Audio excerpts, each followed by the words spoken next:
start the episode number 129, My Dad. Let's start.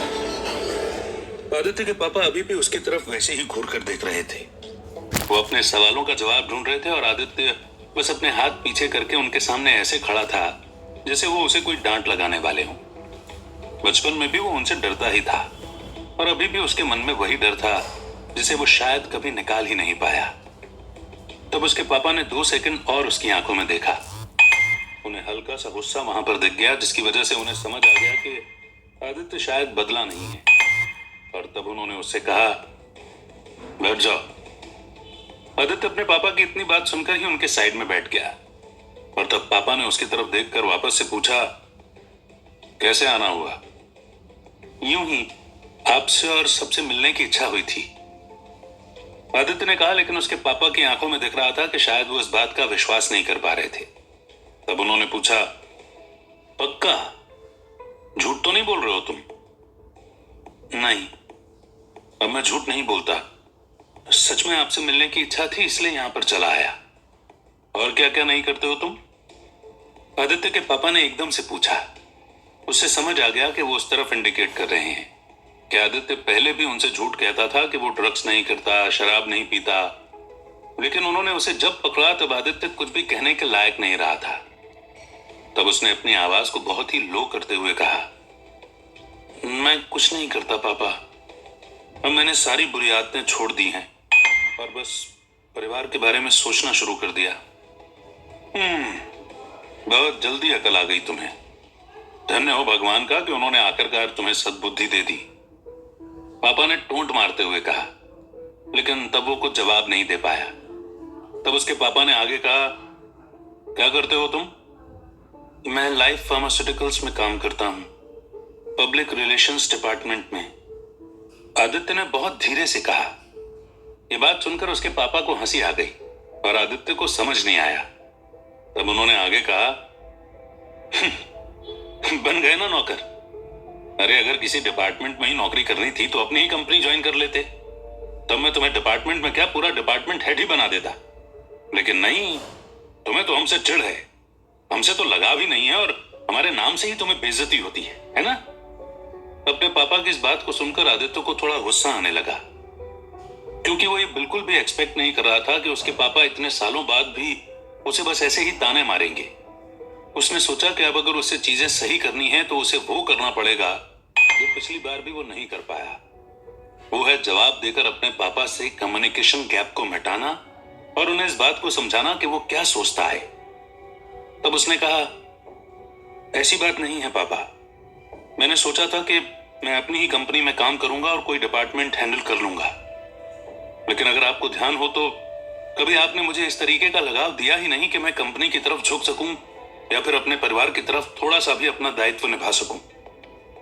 मुझे कभी वो प्रेजेंस मिली ही नहीं कि जहां मैं आपसे और दादाजी से घुल मिल पाता और बिजनेस को थोड़ा सा भी समझ पाता।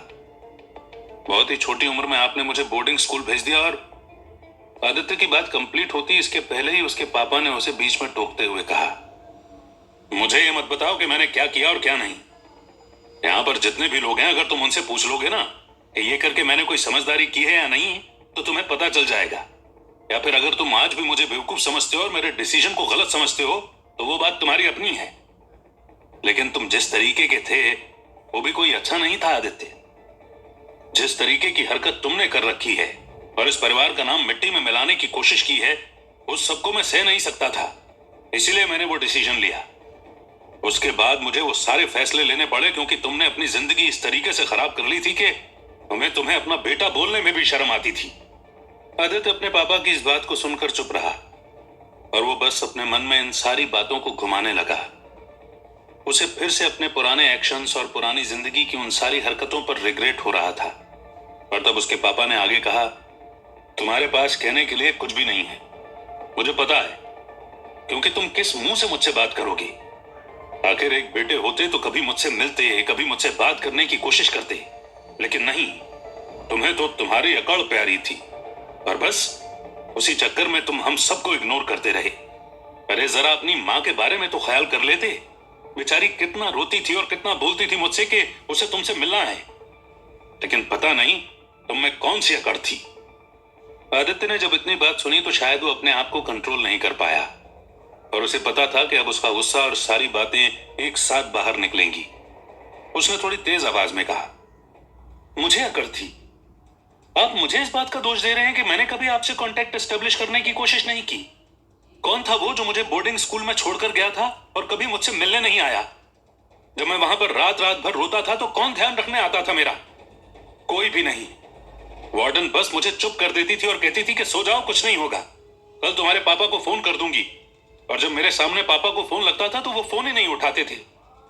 कितनी बार वार्डन ने मुझे बस ये बोला कि एक दिन आएगा जब तुम्हारे पापा फोन उठाएंगे, लेकिन शायद एक दिन कभी आया ही नहीं। जब 2-3 साल निकल गए तब आप चाह रहे थे कि आप आओगे और अचानक से अच्छे पापा बन जाओगे और मैं सारी चीजें भूलकर आपके साथ खुशी खुशी रहने लगूंगा। तो ये इतना आसान नहीं होता।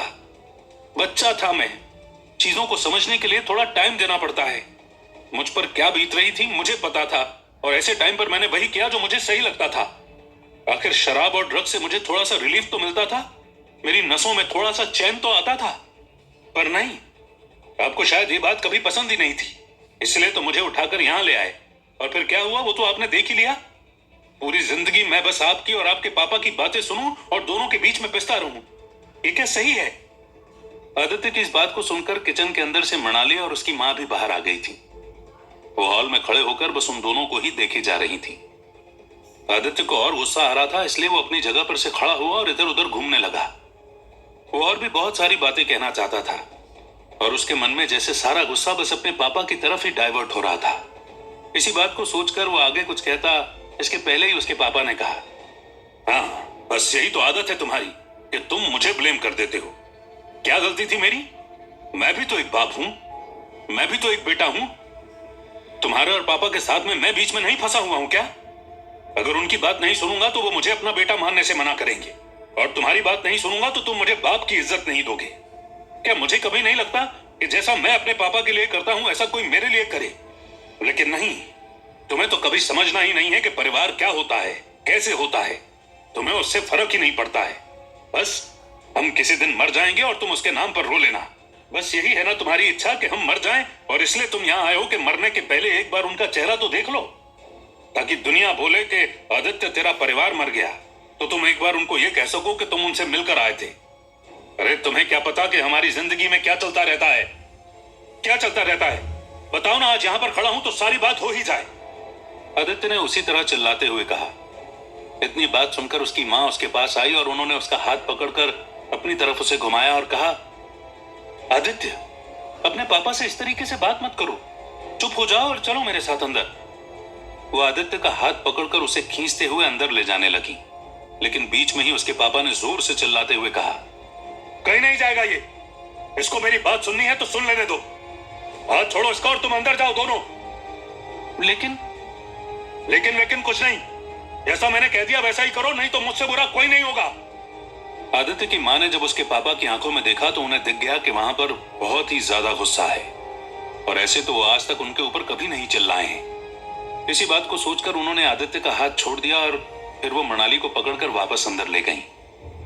तब आदित्य अपने पापा की तरफ पलटा और उन्होंने उसकी तरफ देखकर उसी तेज आवाज में चिल्लाते हुए कहा, तुम्हें सुनना है ना तो सुनो। हमारी कंपनी की कितनी तरह से 12 बजी है तुम्हें पता भी है। खाना खाने तक के लाले पड़ गए थे और ऐसा लग रहा था कि भूखे ही मर जाएंगे, लेकिन फिर वो गौतम आया और उसने हमें बचाया। यही सुना होगा तुमने, पर ये नौबत आई ही क्यों? तुम ये सुनो, 8 साल पहले जब उसने हमारे ऊपर केस ठोका था तब हमने केस तो कंप्लीट कर लिया था, लेकिन फिर किसी आदमी ने हमें ब्लैकमेल करना शुरू कर दिया था, क्योंकि कंपनी की एक फाइल आज भी उसके पास है जिसमें लिखा है कि वो आइडिया गौतम का था। पता नहीं कौन है वो, लेकिन उसको तब से ही हम पैसे देते रहे। धीरे धीरे करके उसकी डिमांड इतनी बढ़ी कि पिछले 3 साल से ही वो एक महीने में 10 करोड़ तक मांगने लगा, और उसने अब तक कंपनी का आधा पैसा उड़ा लिया। जितने भी शेयर होल्डर्स थे उनको भी खरीद लिया। लेकिन ये बात सिर्फ मुझे पता है, ना कि तुम्हारे दादाजी को। फाइनेंस मैं मैनेज करता हूं और मैं उसे पैसे दे रहा था। इस दुनिया में कोई इतना अच्छा नहीं होता कि वो आकर तुम्हारी कंपनी में इतना सारा पैसा इन्वेस्ट करे और शेयर होल्डर बन जाए। हम उस पैसे को लेकर बैठे हैं जो कभी हमारे पास भी थे और आराम से खुश हो गए। अगर तुम यहां होते तो तुम्हें पता होता कि इसकी कीमत क्या थी। 8 साल तक मैंने इस चीज को संभाला है, मैंने अपने पापा को पता नहीं लगने दिया कि उनके साथ क्या हुआ है, पर तुम्हें इस बात से कोई फर्क नहीं पड़ता क्योंकि तुम मेरी औलाद कहलाने के लायक भी नहीं हो। अपने पापा की इस बात को सुनकर आदित्य के पैरों तले जैसे जमीन ही खिसक गई और एक बार फिर से उसे ब्लैकआउट महसूस होने लगा। उसने कभी नहीं सोचा था कि उसके पापा उसे अपना बेटा तक कहने से मना कर देंगे, लेकिन आदित्य को बहुत जल्दी ही समझ आ गया कि वो उस रियलिटी में जी रहा है।